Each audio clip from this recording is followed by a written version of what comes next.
The most common mechanical issue you'll experience taking your truck on trails and off-roading is breaking a CV axle.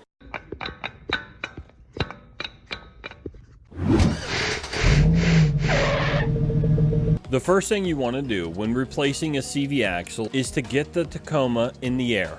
Once you have the tire off the ground, go ahead and remove the tire.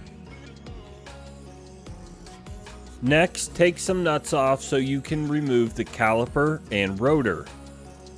Be careful of the caliper as to not let it hang by the brake line or it could damage it. After removing the caliper and rotor, make sure the locking hub is set to the free position and remove the bolts from the locking hub before you remove the wheel hub assembly. Carefully remove the locking hub. Later in the video, I'll demonstrate how to assemble the locking hub if it falls apart on you. Set the locking hub aside and put the bolts back in the holes of the locking hub so you don't lose them. Remove the axle nut.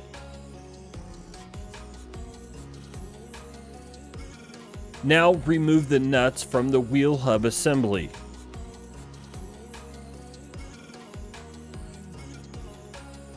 If your hub assembly doesn't just come apart, tap on it with a hammer while turning it to loosen it.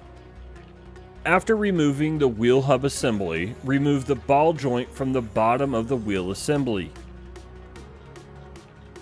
A few bangs and using something to pry it loose by applying gentle force is all it takes to get the ball joint loose. As you can see, by hitting it hard and prying it, it will come loose. If this is the first time the CV axle has been replaced, expect some resistance. Once the ball joint breaks loose, it's easy to get out. Just pop it out of the hole by prying it and lifting it out.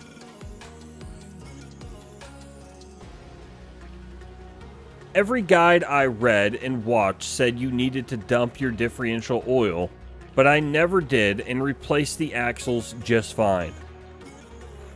Remove the CV axle. If your axle is broken like mine was, it will come out easier than the new one will go in.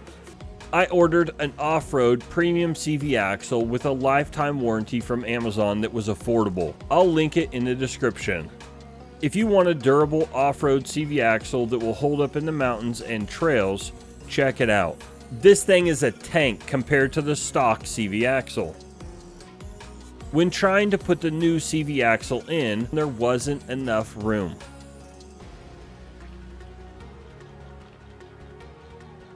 The easiest way to install it was to remove the sway bar link,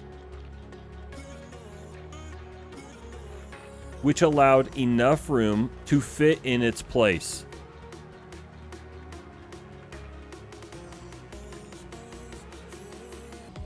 Insert the back part of the CV axle in its hole first. Once it's in the hole, twist and press hard and the spines will find the grooves. Now attach the link back in and tighten it down. Pull the hub assembly towards the axle and out into the CV axle. Let the tension pop the axle in place. You have officially installed your CV axle. Congratulations! The rest is pretty easy as you're just reversing the steps of taking the calipers, rotors, locking hubs, and hub assemblies off.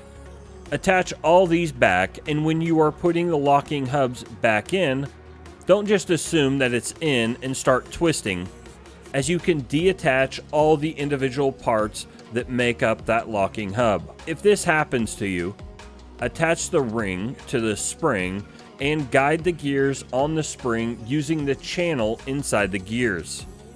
Once you get the locking hubs assembled, it only goes in the hub assembly one way.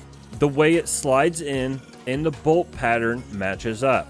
You shouldn't have to turn the locking hub to match it up to the bolt pattern after you slide it in, as this will separate the gears and the spring of the locking hubs. Once you slide your locking hub in the hub assembly, if the bolt pattern doesn't match up, you have it in wrong. Enjoy your new CV axle. It's recommended to do both wheels at the same time, and for less than $200 on my first gen Tacoma, I was able to get high quality, off-road worthy CV axles for both of my axles. If you enjoyed this video, stick around and subscribe to the channel, click the bell to get notified every time we upload a video, like this video, and share it with a friend. Until next time, thanks for watching.